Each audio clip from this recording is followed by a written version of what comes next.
No sé si recordáis, estamos en Hebreos, ¿verdad? Podemos abrir nuestras Biblias. Hebreos capítulo 2. Vamos a leer del versículo 1 al 4.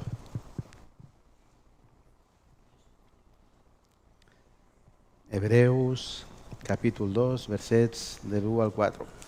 Si alguien no tiene Biblia, ni en el móvil, o nosotros tenemos Biblias para regalarte, ¿eh? Solo tienes que levantar tu mano. Nos encanta, regalar Biblias. Así que no dudes. Dice así: por tanto es necesario que con más diligencia atendamos a las cosas que hemos oído, no sea que nos deslicemos. Porque si la palabra dicha por medio de los ángeles fue firme, y toda transgresión y desobediencia recibió justa retribución, ¿cómo escaparemos nosotros si descuidamos una salvación tan grande, la cual, habiendo sido anunciada primeramente por el Señor, nos fue confirmada por los que oyeron, testificando Dios juntamente con ellos con señales y prodigios y diversos milagros y repartimientos del Espíritu Santo según su voluntad? Hasta aquí la palabra de Dios. Vamos a orar. Padre, gracias por esta mañana preciosa. Es preciosa porque tú estás, porque al final tú mantienes este día radiante, este sol precioso, su justa medida, y la tierra, a pesar de nosotros, sigue funcionando y aquí estamos vivos para darte gloria, Señor. Gracias porque aquí estamos un pequeño grupo tuyo, cada vez más grande, en todos los sentidos, también en santidad, Señor. Y esto te agradezco, esto es un regalo. Y queremos escuchar de ti y de tu verdad. Así que te ruego que me calles la boca, Señor, cuando tú creas preciso, que sea tu Espíritu guiándome en este tiempo y que tu verdad sea la que sea expuesta aquí. Así seremos edificados. ¿Ves? Así seremos edificados y así te daremos gloria con todo aquello que somos y hacemos. Esto es lo que queremos, darte gloria, Señor, ponerte en el centro. Así que apártame del medio, Padre. Y prepara esos corazones preciosos que son tuyos para crecer. Señor, y prepara a aquellos que no son tuyos para que lo sean. Haz tú este trabajo maravilloso que no dejas de hacer por tu gracia y misericordia, Señor. Gracias, en nombre de Jesús, amén. No hace tanto tiempo tuvimos aquí al señor Carod Rovira, ex vicepresidente de la Generalitat. No pudisteis verlos, tuvimos un encuentro, una reunión. Él estaba escribiendo un libro llamado Història del protestantisme als Països Catalans. Tras la publicación de este libro, en una entrevista, recuerdo que él afirmaba, creo que la entrevista la escuché por Catalunya Radio, no estoy seguro, él afirmaba como sorprendido que curiosamente las personas que profesaban ser cristianos evangélicas eran practicantes, lo eran, de verdad. Y lo afirmaba porque se dio cuenta de que ellos, o sea, el que decía que era evangélico, iba a la iglesia. Recuerdo pensar en aquel momento, caray, que ni yo había pensado en eso, ¿no? Qué bien que esto sea así. Y es cierto, no creo haber escuchado a nadie que diga, yo soy evangélico, pero no voy a la iglesia, no soy practicante. Seguro que los habrá, yo no digo que no los haya, pero en todo caso son una minoría. Ahora bien, cuando el señor Rovira se refiere a los evangélicos practicantes, ¿a qué se refería? Porque según este señor, practicante es aquel que va a la iglesia todos los domingos. Y en realidad, si en su mente hizo la comparativa entre la iglesia católica y la evangélica, pues es normal que él pensara esto. Porque por lo menos casi todos los evangélicos que afirmamos ser cristianos vamos a la iglesia. Vais a perdonarme que estoy así como porque he perdido mis gafas. Y si miro así no os veo. Parecéis monigotes de carne. Así que voy a andar así como un profesor antiguo. Casi todos los evangélicos afirmamos que somos, o sea, todos aquellos que afirmamos que somos cristianos, vamos a la iglesia, ¿no? Por lo menos de vez en cuando. Pero la cuestión es si esto es realmente ser cristiano. Pues, no sé, pienso ahora, estaba escuchando en las noticias que ahora hay una revolución muy importante en el carnaval. ¿Habéis escuchado las noticias? Es súper importante del mundo mundial. Porque pobres niños, porque si todos los niños de una clase van de mariquita en el carnaval, ¿qué pasa con uno que no quiere? Esto es un gran problema. Y ahora hay una revolución mediática con esto, porque claro, el carnaval es para que cada uno sea lo que le da la gana. Por lo menos durante un día. Si yo quiero ser un perro, me disfrazo de perro. ¿No? Hay un montón de Supermans. Esto habla mucho del egocentrismo de esta sociedad. Un montón de Spidermans, ¿verdad? Por todos lados. Bueno, la cuestión es si realmente se trata de ser lo que uno quiera, porque ser cristiano no tiene tanto que ver con ser lo que tú hayas pensado para ti mismo. Si hemos nacido verdaderamente en Cristo, es porque somos en Cristo. No que vayamos, no que lleves una marca en el pecho de la camiseta, no sé, puede ser el pescado típico, el pez evangélico o cualquier otra, una marca, y que ya eres cristiano. Entiéndeme, si llevas la marca Nike, tú llevas una marca, una Nike o da igual, o cualquier otra. Si llevas la marca Nike en tu pecho, no significa que tú seas o formes parte de Nike. Solo significa, probablemente, que te has gastado un dineral para pavonearte delante de los demás, o qué sé yo. ¿No? Bueno, igual te gusta la calidad, no es que, pues también puede ser, ¿no? Pero con los precios es lo que... Pero no eres Nike, solo llevas Nike. Es un mero detalle, es un complemento. ¿De acuerdo? Tu identidad no se basa en eso, o no debería. Ahora bien, si tú eres cristiano, eso no es un complemento, es tu identidad. Y tu identidad debe determinar, y lo hace, la forma en la que vives. Es tu nueva identidad porque tú moriste. A ojos del mundo es muy feo esto. Pero es solo porque no lo han probado. Y la forma en la que vives no se define solo en si vas todos los domingos a la iglesia o no. Luego seguiremos con esto. Ahora, para exponer nuestro tema, lo haremos por 2 puntos en los cuales pues, vamos a estar hablando de un cristianismo diluido y luego hablaremos de perseverar diligentemente, que es a lo que nos llama el texto. ¿De acuerdo? Como ya Dani nos ha ido repitiendo tantas veces, el tema de esta carta es la superioridad de Cristo, ¿verdad? Si algo nos ha quedado claro es que Cristo es el centro y razón de ser, de todo y de todos. Y es que la dirección del primer capítulo ha sido clara en este sentido. Pero ahora es como que hay un parón reflexivo, le llamaría yo, porque se quiere enfatizar algo.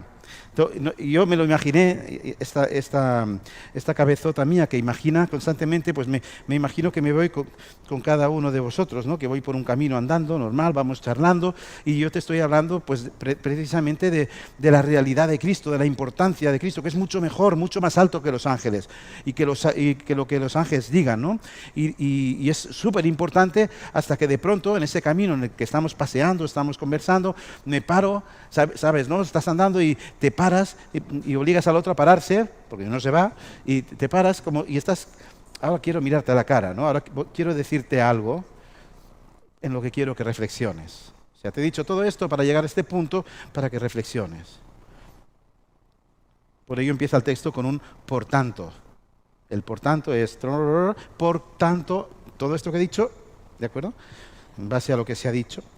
Dado que es tan evidente que Cristo es mucho más alto que los ángeles, si tenemos esto claro, pues versículo 1, lo tenemos ahí, debes prestar mucha atención a lo que has oído. ¿Y qué es lo que hemos oído?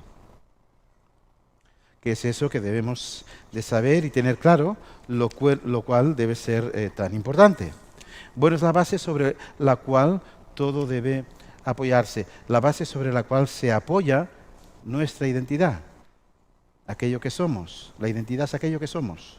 Por ello, ellos necesitaban atender diligentemente a estas cosas. Debemos comprender bien el contexto en el que se encuentra esta carta para poder comprender bien.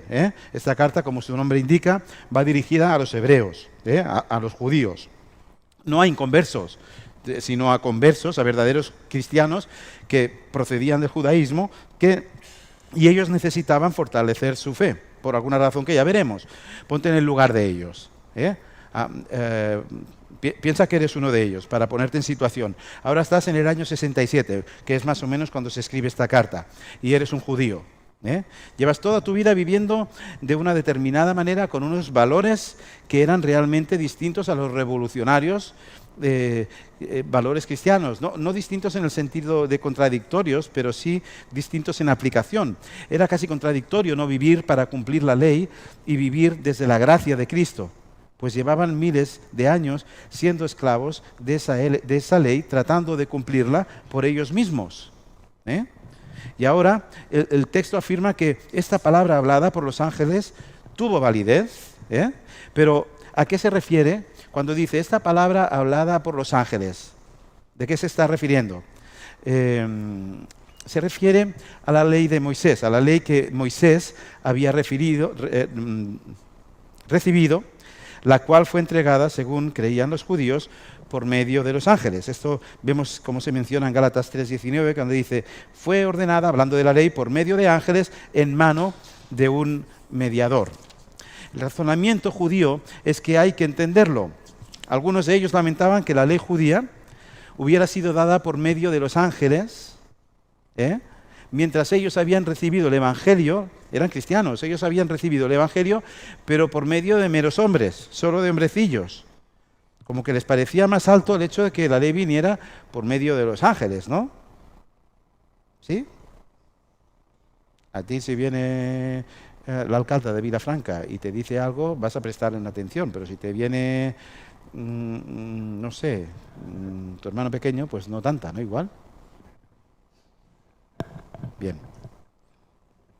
Entendiendo aquí lo que se está diciendo a los judíos es que sí, que está bien, que ellos recibieron esa ley y que es realmente importante, que es lo que Dios dijo y que sirvió y sirve, aunque fuera solo para darse cuenta de su incapacidad para poder cumplirla. Pero es que ahora Cristo es mucho mayor, porque Cristo es el cumplimiento de esa ley para ti. Entiéndelo. ¿Cómo ellos iban ahora a darle más importancia a Cristo que a la ley cuando llevaban siglos tratando de salvarse por sí mismos, intentando de cumplir esa ley? ¿Cómo iban a hacerlo cuando habían sufrido una y otra vez las consecuencias desastrosas de desobedecerla? Debemos recordar que nadie escapaba de las consecuencias de la ley en el Antiguo Testamento, ¿no? Recordamos a aquel pobre que tenía frío, va a buscar leña y un rayo le fulmina y ¡pum!, muerto. Porque el domingo no se trabaja, ¿no? Fue muy gráfico en todo el Antiguo Testamento. Había cumplimiento, había bendición, había incumplimiento y había maldición.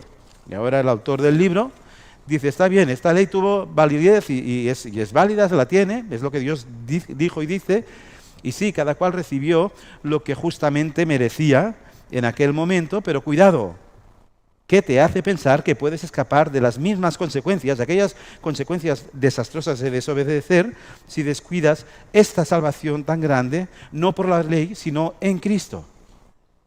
¿Lo entiendes? Uy. Sí, ¿no? Le prediqué esto a mi mujer ayer por la tarde y di un momento es Gaira, Gaby, caray. Y esta mañana estaba porque le leía muy rápido, también. Y esta mañana estaba a las 6 de la mañana y ostras, a ver cómo hago esto más fácil. Y bueno, vamos a ver, el Espíritu Santo es muy, muy cuidadoso con estas cosas. A ver, Cristo no se había hecho hombre ni había muerto en el contexto en la que se redacta esta carta. Solo tenían una ley incumplible, los judíos solo tenían una ley incumplible que cumplir. Pero ahora que tenían a Cristo y podían cumplirla en Él, ¿cómo iban a olvidarlo? ¿Se entiende? ¿No? Ellos, los judíos, trataban de cumplir la ley por sus propios esfuerzos, esforzándose muchísimo, eso sí, pero pinchaban por todos lados, ¿no? Pero cuando tú por fe en Cristo entiendes que Cristo la ha cumplido por ti, Él, a través de esa verdad y por medio de la fe, cambia tu corazón y entonces es Él cumpliendo la ley a través de ti. Al final la ley se acaba cumpliendo de verdad, pero es Cristo en ti. ¿Eh? La ley es solo lo que Dios dijo, pero Cristo es Dios. Si descuidáis vuestra salvación en Cristo, ya sabéis que no hay forma de cumplir la ley por la cual estáis muertos. Ellos vivían para cumplir la ley, pero ahora Jesús dice, dejad de ser esclavos, de querer cumplir la ley por vosotros mismos y miradme a mí, que yo la he cumplido por vosotros. Ellos estaban apartando de la realidad de Jesús en sus vidas y la cambiaban de nuevo por cualquier cosa que no fuera Jesús, perdiendo lo más fundamental. Se estaban enfriando. Eso sí, se hacían llamar cristianos, porque iban a la iglesia. Pertenecían al club de los cristianos. Igual estaban en la membresía, claro. Y es que, hermanos, este texto de hoy a lo que nos llama es al cristianismo activo. A prestar atención, a perseverar diligentemente y a que ello se manifieste con obras. Porque hay dos tipos de cristianismo, ¿no? El activo y el no activo. Sí, es así, porque claro, el Señor a unos los tiene activos, pero a los otros no. Una vez convertidos no hace falta que hagan nada. ¿Existe esto? No. No hay dos tipos de cristianismo. Solo hay uno. Se nos llama a perseverar en algo que parece realmente importante. ¿Qué es eso? Entramos en el segundo punto. Con esto entramos ya. Vamos a hacer un poco de histórico, pues a partir del versículo 3, la parte segunda del versículo 3, es a lo que nos lleva al texto. Así pues, lo que vamos a ver ahora es el objeto al que se nos llama a prestar tanta atención, y el texto nos quiere enfatizar de tres formas ese punto. Dice, presta atención a lo anunciado primeramente por el Señor, primer punto. Segundo, presta atención a lo confirmado por los que oyeron, segundo punto. Y presta atención a lo testificado por Dios con señales y prodigios, tercer punto. Vamos a ver un poco sobre estas tres expresiones. ¿A qué se refiere a lo anunciado primeramente por medio del Señor? Bueno, entendemos que este Señor hace referencia a Cristo. ¿De acuerdo? Por lo que cuidar esta salvación se refiere a la salvación en Cristo. Esto es el Evangelio. Debemos cuidar la realidad del Evangelio transmitida por medio de Cristo, por medio del mismo Él. ¿Y de qué forma transmitió Cristo este mensaje? Bueno, pues lo hizo viviendo, muriendo y resucitando. Cristo es la palabra encarnada, ¿no? Fíjate que yo me di cuenta tarde del significado. ¿Esto encarnada? ¿Esto qué es encarnada? La palabra encarnada. Esto es que Jesús es lo que Dios Padre quiso decirnos, pero no con palabras, sino con hechos. En este caso, en la persona y mediante la obra de Cristo. Cristo es la palabra encarnada, es la realidad de quien es Dios, toma la forma de carne, por eso se hace hombre, encarnada. La verdad toma forma de carne y se hace tangible. Pudimos tocarlo, ¿no? Él es el verbo, ¿verdad? Se ha hablado de Cristo como el verbo, ¿verdad? Lo dice la palabra. Y uno dice, yo no entiendo, ¿cómo que una persona es un verbo? Una persona es una persona. ¿Qué es un verbo? Pues bien, así como en una frase el verbo es la acción de la oración, el que sea él el verbo significa que es la acción de lo que Dios dice. Es buenísimo. Dios Padre no es el verbo porque solo habla, esto es así. Es Jesús el que traduce ese hablar del Padre en acciones. Entonces Dios Padre habla el Evangelio. ¿De qué forma? Pues le dice a su Hijo lo que tiene que hacer. Ve, hace hombre, vive, muere y resucita. Y Jesús convierte esas palabras en acción. Y vive, muere y resucita en obediencia. Es la parte activa, el verbo. Y esto es precisamente lo tan importante que debemos recordar para no desorientarnos de esta salvación y recibir las tremendas consecuencias por ello. Bien. En segundo lugar, estaríamos hablando de lo confirmado por los que oyeron. Recordad que el texto nos llama a pararnos y remarcar lo que fue dicho por otros hombres. Primero por lo dicho por el Señor, Jesús, y ahora hablamos por lo dicho por los hombres. ¿Cuáles fueron esos que oyeron? Afirma el texto que estos no es que fueran, estos que hablaron, no es que fueran el centro del mensaje, solo Cristo es el centro. Pero estos confirmaron con sus palabras y con sus vidas las realidades de esa preciosa salvación. Y es que fueron sus discípulos, a ellos nos referimos, aquellos que maravillados y con los ojos espirituales bien abiertos por el Espíritu Santo, van fer la feina. Se entregaron para la causa de Cristo porque así lo exigía el Espíritu Santo desde su interior y aquello fue una maravilla detrás de otra. Eso es fácil, intelectualmente es fácil de entender. Pensad que estamos en un momento muy confuso en el que todo el mundo sabía de Jesús. Claro, tú imagínate que aparece aquí Superman, es igual donde aparezca el mundo, aparece Superman y sale por todos los periódicos, todo el mundo se entera de Superman, ¿no? Y es que este señor hacía milagros. Todo el mundo sabía de Jesús, pero de una forma muy distorsionada. No sé, si Superman se apareciera en el Nepal, pues igual aquí las noticias nos llegarían que Superman anda con una capa verde y con los zapatos de Papá Noel, no sé. O sea, la realidad nos llegaría distorsionada, pero todos sabríamos de Superman, ¿no?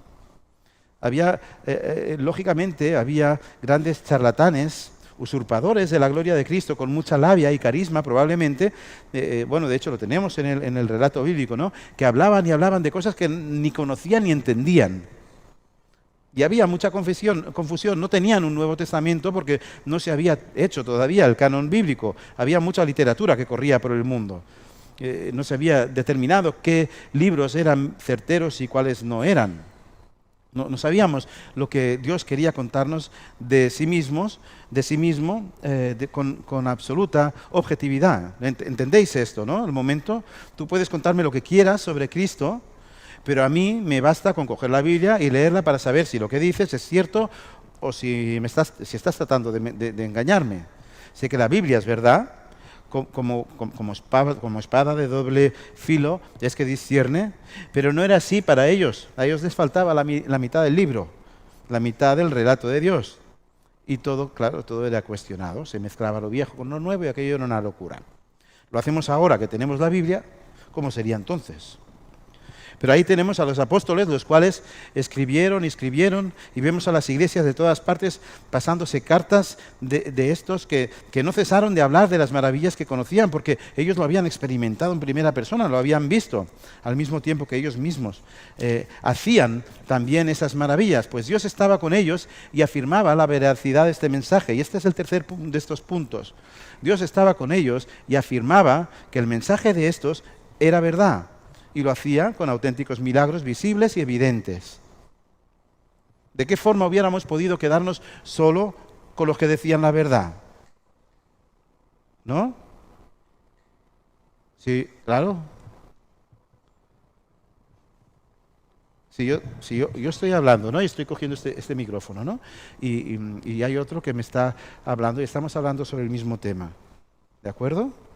Y no sé, estamos hablando de Jesús y en algún momento dado, al hablar me pica la cabeza y yo suelto el micrófono, me rasco la cabeza, pero el micrófono se sostiene solo. Le vais a dar más importancia a lo que yo digo, ¿no? Claro, cuando estos milagros afirmaban lo que se estaba diciendo, porque al final esto es un absurdo. aquello cobraba una importancia muy distinta. Si cualquiera podía decir cualquier cosa sobre Cristo, ¿qué valor tenía cada mensaje? Ahora bien, si este mensaje iba acompañado de un milagro, entonces es que iba acompañado de Dios, y ahí sí que había depositar nuestra confianza. Esto explica que los milagros de este tipo cesaron. Por esto aquí no creemos en este tipo de milagros, pues ya toda la palabra, todo lo que Dios ha querido contarnos ha sido escrito. Y toda ella es absolutamente verdad. No necesitamos milagros que certifiquen quién dice o no la verdad, porque ya la tenemos, es que Dios nos la ha dejado por escrito. Fácil.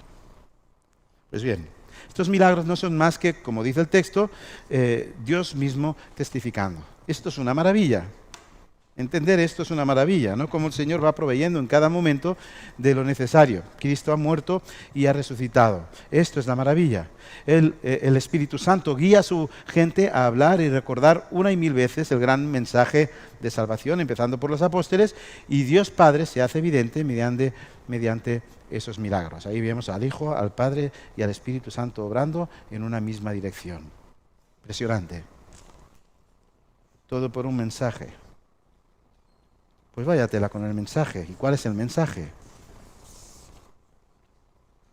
Pues el mensaje es tan elevado que tiene el poder de salvar y arrancar de ti la muerte que te pertenece, que te la has ganado, para entregarte la vida a cambio. Muy grande tiene que ser el mensaje. Si eres cristiano, ese mensaje te cambió la vida, te dio la vida o te ha vuelto loco. Porque el día que ese mensaje se hizo realidad en mi vida, lo distorsionó todo. Un mensaje que no es más que una realidad preciosa, que es que naciste tan muerto que ni conciencia tienes de ello, que necesitas a Cristo más que el aire que respiras, y que lejos de huir, Jesús aceptó obedecer perfectamente a su Padre y morir por amor a Él primero y luego por ti. Yo no sé si te lo has preguntado, yo me lo pregunto a veces. No sé por qué un mensaje. Yo qué sé. Igual el Señor podría haber dicho, mira, para salvarte es necesario que mires a una serpiente clavada en un palo, como en algún momento fue en el Antiguo Testamento. Pero no lo hizo de esta forma. No fue por mirar un palo, fue por escuchar un mensaje de gracia, una historia, unas palabras que cuentan algo impresionante, que por medio de la fe se torna experiencial y transforma tu vida. Dios lo determinó así. Dios creó también hablando, con palabras. Y esto te da vida. Y claro, ello te lleva a la acción. Pues como Cristo es la acción del Padre al escuchar su mensaje, Cristo, hemos dicho, es la acción del Padre al escuchar su mensaje, asimismo tú, por ser en Cristo, escuchas el mensaje del Evangelio y te conviertes en la acción de dicho mensaje. Por lo tanto, no puede ser un cristiano que no entra en acción. ¿Entiendes? Voy a repetirlo. Como Cristo es la acción del Padre al escuchar su mensaje, asimismo tú, por ser en Cristo, escuchas el mensaje y te conviertes en la acción de ese mensaje. Acción. Porque si no es así, es posiblemente porque para ti el mensaje no son más que palabras infructuosas, por lo tanto, que no te han afectado en lo más mínimo, y eso no es vivir como un verdadero cristiano.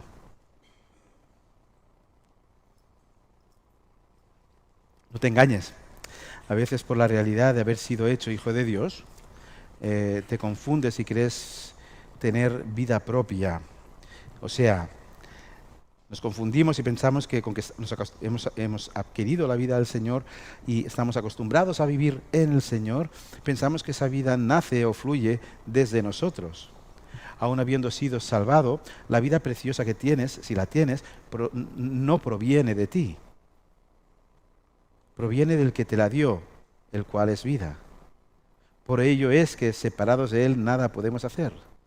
Vas a tener vida en Cristo o no, en función de cómo sea tu relación con Cristo. Eres la fuente constante de tu vida. ¿Entiendes ahora mejor la importancia de estar constantemente conectado al Evangelio de Cristo para ser en Cristo? Lo que te estoy diciendo es que sí, puedes ser un verdadero cristiano en el sentido de que eres un hijo de Dios, que eres hermano de Jesús y salvo para toda la eternidad. Estas son cosas que nadie, ni siquiera tú, eres capaz de quitarte de encima. Pero mucho cuidado, pues puedes ser de Cristo sin ser cristiano en cierto sentido. Entendedme. Cuando ser cristiano significa vivir como tal. Ya no soy yo quien vive, sino que es Cristo quien vive en mí. ¿Esto para ti qué es? ¿Teoría o es verdad? ¿Esto es teoría? Estas palabras son de uno que, creyendo ser más que Dios, se dedicaba a exterminar a los verdaderos cristianos, y el pobre estuvo infinitamente más desorientado que las víctimas de su locura hasta que fue transformado por el poder de ese mensaje, el mensaje de Cristo. Y ¡pum! De golpe, ya no soy yo, es Cristo en mí. Cristo en mí. Y entonces tienes que preguntártelo. Y claro, esto es molesto, pero es necesario. Hazte la pregunta. ¿No eres tú? ¿Es Cristo en ti? Hombre, ahora sí, porque estamos aquí en la iglesia, la mar de bien. No, o sea, 24 horas, todos los días de la semana. ¿No eres tú, es Cristo en ti? Pregúntate. Porque al final se nos conoce por nuestras obras. Nuestras obras no determinan lo que somos, pero son el semáforo.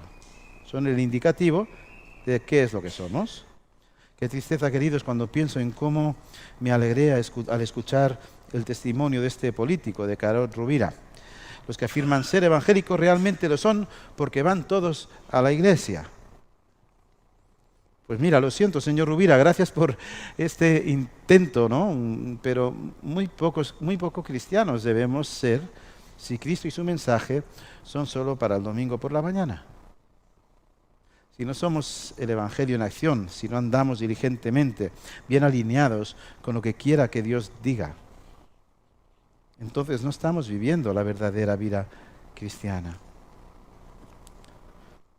Insignificante este mensaje del Evangelio de Cristo para todos aquellos que en toda esta semana solo han logrado venir hoy aquí, aguantar durante más o menos una hora y media que va a durar este culto y ya, para casa, a seguir disfrutando de la vida.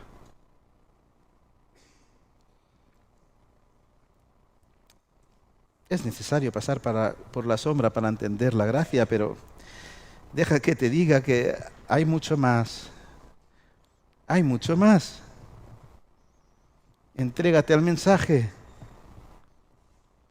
de salvación. Entrégate a la persona de Cristo, a su obra y a su vida.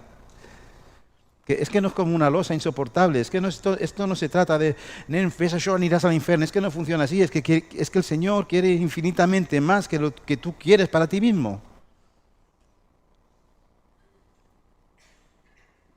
Lo que te digo es que tratando de vivir mejor te lo estás perdiendo. Esto te digo. Entonces, búscale, olvídate de tus historias, de tus asuntos. No te preocupes tanto en pasarlo bien o en pasarlo menos mal. Atiende a sus asuntos, que Él es Dios y va a atender mucho mejor que tú los tuyos. Y no imaginas lo que te esperas, lo que te espera. Es que Dios quiere darte mucho más. seguramente muy distinto de lo que tú diseñaste, pero no por otra razón, sino porque lo diseñaste mal. No sabes querer. Pero Dios sí sabe querer por ti y está dispuesto a querer por ti, a organizarte una vida preciosa en Él. Si verdaderamente eres hijo de Dios, eso es lo más grande para ti, es lo que cuadra, es lo que encaja. Ahí vas a vivir gozoso y apasionado. Ahí estarás en paz con tu Padre. No te distraigas. No me cansaré de repetirlo. El gozo no radica en nada que hagas. Radica sencillamente en estar en la voluntad de Dios. Ya se ocupará tu corazón de querer mil cosas y el mismo diablo de ponértelas delante. Recuerda que para que seas de Satán, no es necesario que le adores. Basta con que no estés con Dios. Por tanto, hermanos, si hoy te has visto reflejado, si hoy sientes que estas palabras son para ti, si lejos de ofenderte o sentirte molesto o distraerte y estar en las nubes, tienes un peso en tu interior, pues gloria al Señor por ello. Me alegro, de verdad, porque es el principio del cambio. Cualquier bendición siempre la precede una crisis, ¿verdad? Solo ve de nuevo al mensaje. Ve a Cristo. Ve a los pies de aquella cruz, plántate delante de esa cruz y díselo una vez más, y mil, y constantemente. Díselo, dile que has sido un orgulloso, un egoísta, que has sido un engreído endiosado que creíste saber mejor que Dios cómo vivir tu propia vida, que has centrado tu vida en ti y en los tuyos. Y dile que lo sientes. Díselo. No te va a dar una patada en el trasero. Ve, pídele que te perdone. Eso sí, luego ve y no peques más. Debes prestar mucha atención. Es lo que dice el texto. Presta atención a lo que has oído. No sea que te desvíes. Amén. Padre, qué maravilla. Cuando tú nos rediriges, Señor, y cuando tenemos el privilegio, yo no sé, no sé por qué no lo queremos desesperadamente. Este corazón estropeado, Señor. Qué ganas tengo de ir al cielo, Señor, cuando más me conozco. Que es constante, que necesitamos, es que te necesitamos tanto en cada momento y caray, ahí surge el viejo hombre, Señor, ahí surge nuestro propio pecado y bien coordinado con el diablo. Es una lástima, Señor. No quiero que me agrade nada del mundo por encima de ti, nada, no quiero, Señor. Y no quiero nada de esto para mis preciosos hermanos, Señor. Señor, haznos santos. Te ruego por pruebas, por lo que sea necesario, pero hazlo, Señor, como lo estás haciendo. Porque te ruego por esto al mismo tiempo que te tengo que dar gracias por el camino hecho, Señor. Gracias por tu generosidad, por tu cuidado, porque es evidente el trabajo que tú estás haciendo, Señor. Recupéranos constantemente, que te necesitamos, Padre. Te lo ruego, te necesitamos constantemente, Señor. Así lo confesamos, así lo sabemos, Señor. Gracias, Señor, por estar siempre ahí y por no rechazarnos. Gracias, en nombre de Jesús. Amén.